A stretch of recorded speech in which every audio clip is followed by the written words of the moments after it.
Hey friends, welcome back to our Sky Tonight program. This is Seth Mayo again, curator of astronomy for the Loma Planetarium at MOAS, and in this edition we're covering the dates of August 15th through August 21st, 2022.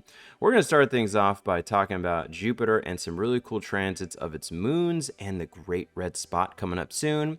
Then we'll highlight that this is a great time of year to see the teapot asterism pouring out the Milky Way in our southern skies. And we'll end with a really cool trio of the moon, a planet, and a star cluster huddling very close to each other sometime soon. So let's get to it. When Jupiter is visible in our skies, occasionally we like to talk about when some interesting transits are occurring. This may be when the shadows of the moons of this planet are crossing over the cloudy bands. And sometimes we get the Great Red Spot in view as well. And when we have multiple transits, it makes for a really interesting view. So right now, if you're staying up a little bit later, especially after 11 o'clock local time, you'll find that Jupiter will rise high enough above the eastern sky for you to see. And this is on the evening of Monday, August 15th, the beginning of this week. And we find the moon is nearby as well. So that's kind of a nice pairing to add to this. So if you have a telescope and you have a chance to look at Jupiter on this evening, especially if you're in the East Coast of the United States, you have a chance to see these transits. So let's zoom into the planet. We're now a bit past 11 o'clock local time here, and we're going to zoom into the planet here in Stellarium to give us a better view. As you know, Jupiter has many moons. There's actually 80 of them we've discovered so far, and 4 of them, the Galilean moons, the largest moons around Jupiter, and some of the largest in our solar system, can create these cool shadows across the surface. So you could actually call them mini eclipses, but we typically call them transits. And we have 2 moons creating a transit here, and this is very specific to a time zone. So I'm going to start with Eastern Daylight Time here, since that's where our museum sits, and you'd have to adjust for your time zone. So if you're east of us, this would be much later or in the early mornings of the 16th when this begins. And if you're west of us, especially in the western part of the United States, you will probably catch the later half of this because you got to wait for Jupiter to rise to start to see the transit in your area. So you do have to adjust for your time zone. But speaking for the Eastern Daylight Time Zone here, this really begins at about 11:25 p.m. this evening on the 15th. So we'll find here Jupiter's disk, the cloudy band you can see there, and we're going to move ahead now just a little bit here in Stellarium, and right away we see at about 11:25, just about half past the hour here, a little shadow of a moon there. I'll zoom in just a little bit more, and that's the shadow of the most volcanically active moon in the solar system, Io, right there. So we have Io shadow beginning here, and as we move along, you can also see the Great Red Spot. Now keep in mind, Stellarium might be off a little bit on the exact position of the Great Red Spot, but you still have a chance to see it on this evening here. And we'll move even past midnight now, the early morning of the 16th, at least here local time, and what we'll find is another shadow entering the scene right there. It's a little bit bigger because that's the shadow of the largest moon in the solar system, Ganymede. So we can see that kind of move across just after midnight local time, at least for the eastern time zone here. And if you are on the western side of the United States, you'll start seeing this transit later on when these 2 shadows are a little bit deeper into the middle of the planet here. But what's also nice is we have that Great Red Spot here. And again, this may vary a little bit left and right. It's not exactly perfect here in Stellarium, but you do have a chance to see it there. And that's always cool to capture 2 transits and the solar system's largest storm crossing over Jupiter at the same time. So if you do have a telescope to see this and maybe a camera hooked up to it, it creates for a really cool picture. And that Great Red Spot is fascinating by itself. Like I said, it's the largest solar system storm that we know of. In total area, it could fit about 2 Earths inside of it, but it's about 1.3 times the diameter of our planet. And it's this massive storm spinning counterclockwise, so it's anticyclonic, as we call it in meteorology. And this storm has been known for hundreds of years, first seen in the 1600s with some early astronomers and telescopes, and it still exists today. And it may have existed before that, so we don't exactly know how old it is, but it's a very old storm, but it's actually been shrinking over time. So it was a lot bigger earlier on, and over time has been diminishing in size, and we're still trying to determine why that is. And over the years, we've got better and better pictures of this great storm from observatories on Earth, and then spacecraft flying by. The Voyager spacecraft giving us images, the Galileo spacecraft in the 90s, the Cassini spacecraft that was actually on its way to Saturn at the time in 2000 got some pictures of it. We also got a Pluto spacecraft, New Horizons, that used Jupiter as a gravitational slingshot that captured pictures of it.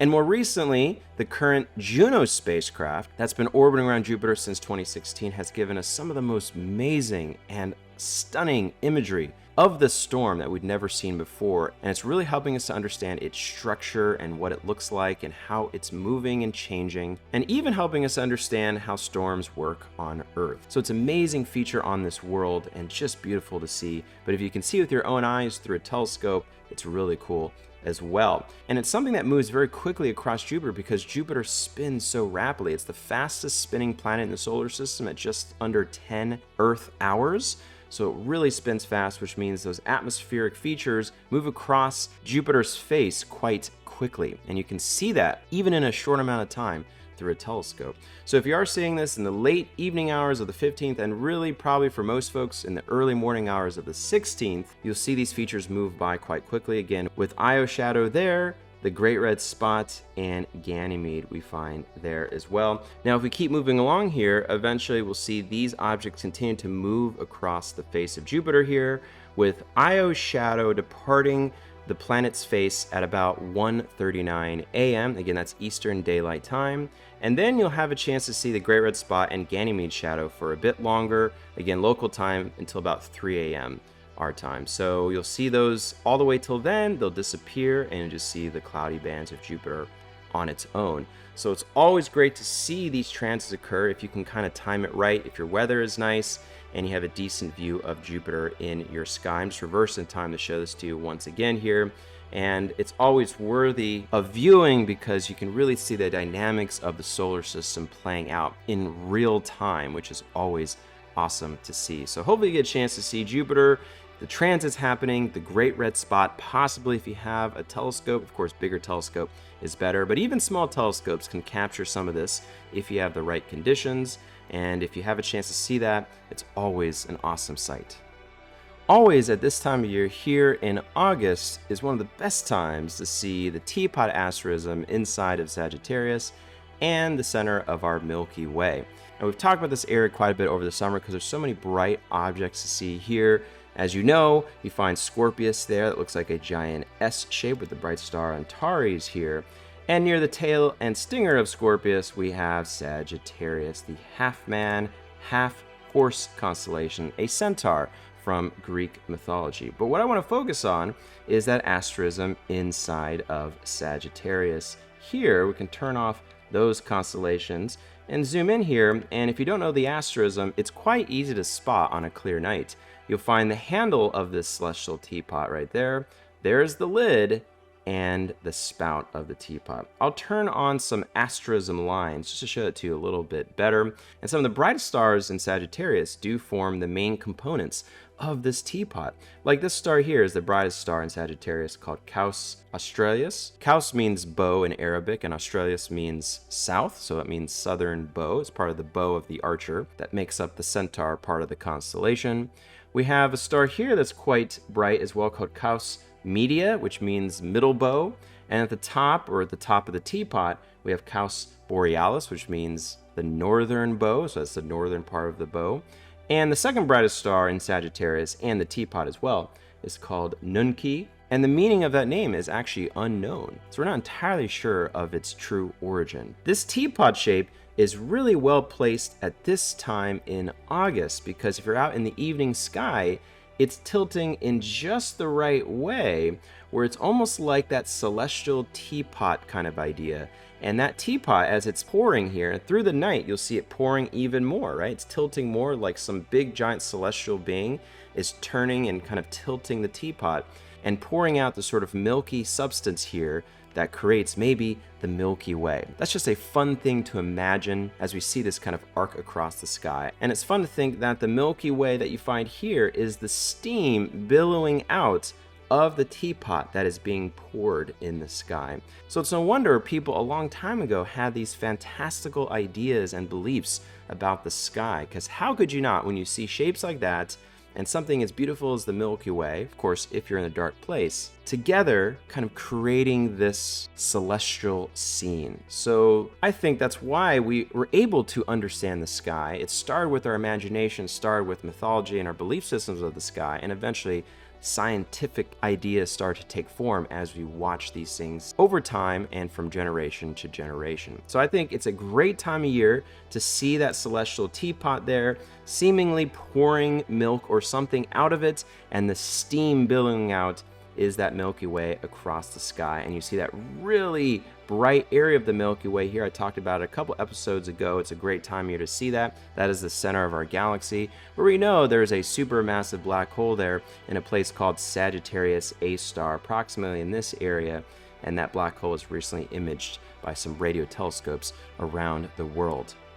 And the last thing I'll mention is something you can find in the very early mornings of Friday the 19th, so just after midnight. And what you'll find starting then is a trio of objects that are really close to each other. So we're going to move our time just a little bit later, that very early morning here, moving farther into the 19th there. And what you'll find, you'll notice them right here in Stellarium, is the moon, the planet Mars, and the beautiful star cluster of Pleiades. Just keep in mind right now the moon is a little bit too large, a little bit exaggerated, so we got to scale that down to the correct size, but we'll zoom in to give us a better view here. And there we have it, still quite close to each other within a binoculars field of view, which is quite nice to have that.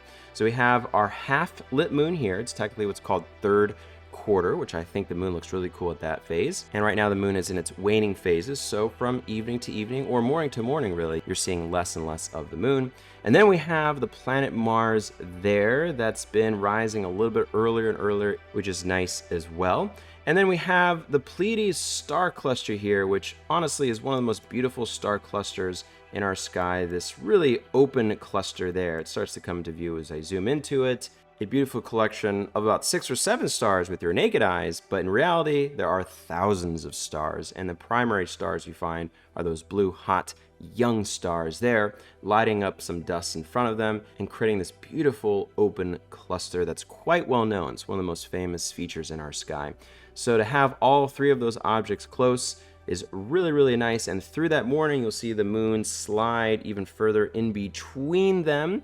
You'll see that there as things move around, and it's technically visible all through the rest of that morning, the 19th here, until the sun rises once again. So if you do have binoculars or maybe even just a camera and you get out there, it can be a really great sight to see with your own eyes or to take a picture of, to see that trio of a star cluster, the moon, and Mars in our sky near each other is quite cool to see.